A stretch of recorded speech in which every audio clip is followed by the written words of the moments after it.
Jadi benarkah tanaman nilam yang ternaungi dan tanaman nilam terbuka itu hasil rendemen minyaknya berbeda?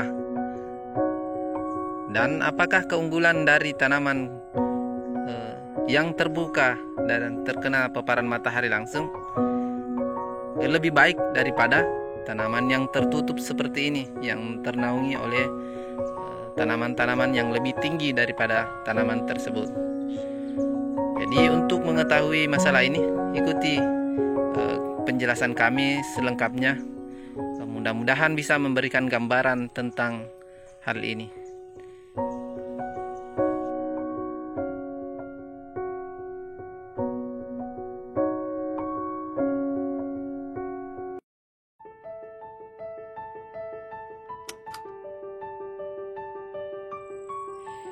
Ya, assalamualaikum warahmatullahi wabarakatuh. Jadi salam sehat dan sejahtera buat sobat wangi semuanya. Jadi kami doakan mudah-mudahan kita tetap semangat dalam melakukan budidaya tanaman nilam ini.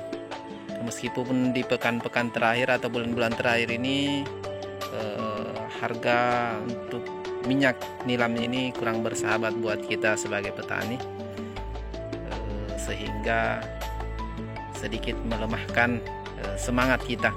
Namun kita harus tetap optimis bahwasanya harga nilam akan kembali normal seperti biasanya. Baiklah, di kesempatan kali ini kami akan menjelaskan tentang perbedaan antara tanaman nilam yang berada di bawah naungan dengan tanaman nilam yang tidak ternaungi atau tanaman terbuka terkena sinar paparan matahari langsung. Jadi kami mohon maaf sebelumnya karena contoh yang kami ambil ini tidak seberapa, karena kami hanya berada kebetulan di kebun yang memang tanaman nilamnya setelah kami panen dan menyisakan untuk persiapan bibit. Baiklah, di sini memperlihatkan sedikit gambaran tentang nilam yang berada di bawah naungan. Jadi seperti contoh seperti ini, kita akan mencoba mengambil sampel untuk melihat perbedaan antara nilam yang ternaungi dengan nilam yang secara iklim terbuka secara langsung dan terkena sinar paparan matahari langsung. Jadi kita akan mencoba menjelaskan perbedaan atau memberikan perbedaan antara keduanya. Jadi ini terhitung nilam yang belum terlalu ternaungi karena hanya beberapa titik saja, namun ini bisa memberikan gambaran sedikit tentang perbedaan antara keduanya. Berbeda lagi dengan tanaman nilam yang secara terbuka.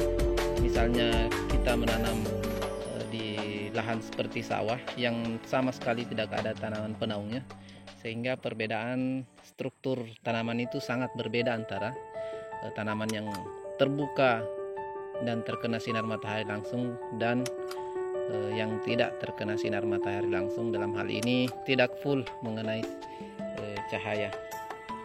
Jadi di sini kita bisa melihat mungkin agak jelas.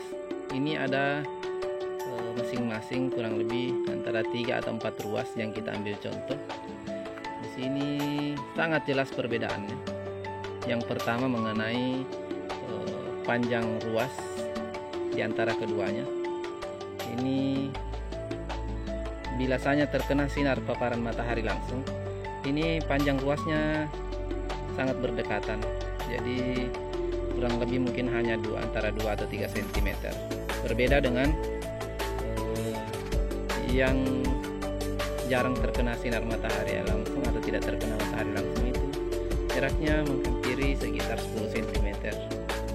Jadi ini secara dari ruas. Kemudian dari daun, jadi secara jelas kita bisa melihat perbedaan daun. Jadi untuk besaran lebar daun itu lebih unggul tanaman yang bernaun. Jadi ini keunggulan daripada tanaman nilam yang bernaung. Kemudian selanjutnya untuk masalah daun, masalah ketebalan daun ini sangat berbeda. Jadi daun yang terkena sinar matahari langsung ini ketebalannya sangat unggul dibanding yang ternaung ini. Ini sangat lemah dan tipis, sedangkan ini sangat tebal.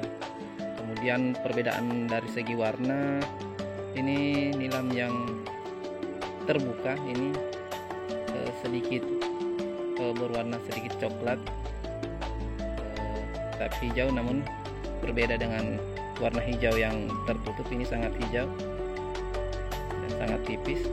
Kita bisa melihat ini bersamaan kita ambil dan ini sudah mulai agak layu. Jadi ini kelebihan daripada tanaman yang terbuka.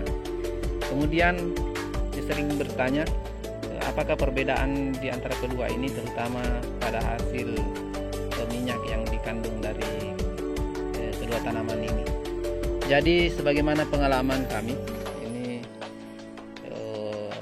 kita temukan di lapangan bahwasanya tanaman nilam yang secara terbuka secara full itu hasil minyaknya itu lebih baik ketimbang tanaman nilam yang tertutup atau ternaungi.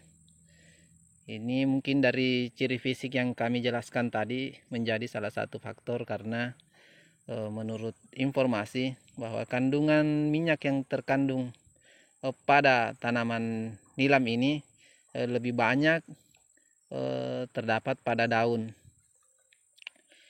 Jadi jika melihat struktur tanaman ini, ya tentulah lebih unggul tanaman yang tidak ternaungi ini, karena melihat dari segi ruasnya dan di antara dari batas ruas itu masing-masing memiliki daun, sehingga secara fisik memang tanaman yang ternaungi dan yang tidak ternaungi ini dari jumlah daun itu lebih kurang, lebih sedikit ketimbang yang terbuka seperti ini. Kita bisa melihat daunnya sangat banyak.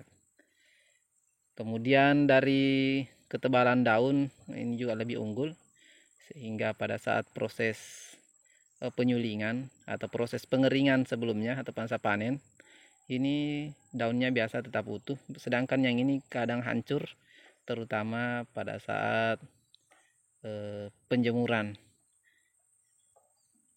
Jadi ini keunggulan daripada tanaman nilam yang terbuka. Jadi kita bisa melihat lebih dekat lagi tentang tanaman ini. Kita bisa melihat memang dari segi perkembangan ini sangat berbeda. Ini sangat keras, jadi secara kita bisa pegang merabanya, ini sangat keras dan baik mau tangkai maupun daunnya. Berbeda dengan yang tertutup seperti ini. Ini sangat lemah. Kemudian masalah ketinggian, ini justru lebih unggul yang nilam yang ternaungi, karena pertumbuhannya menjulang lebih tinggi ketimbang dengan yang terbuka seperti ini. Yang terbuka justru lebih rapat dan lebih melebar. Berbeda dengan tanaman yang terbuka seperti ini, dia condong lebih tinggi, dia menjulang ke atas karena mungkin faktor mencari paparan sinar matahari agar mencukupi untuk proses fotosintesis, untuk proses perkembangan tanaman nilam ini.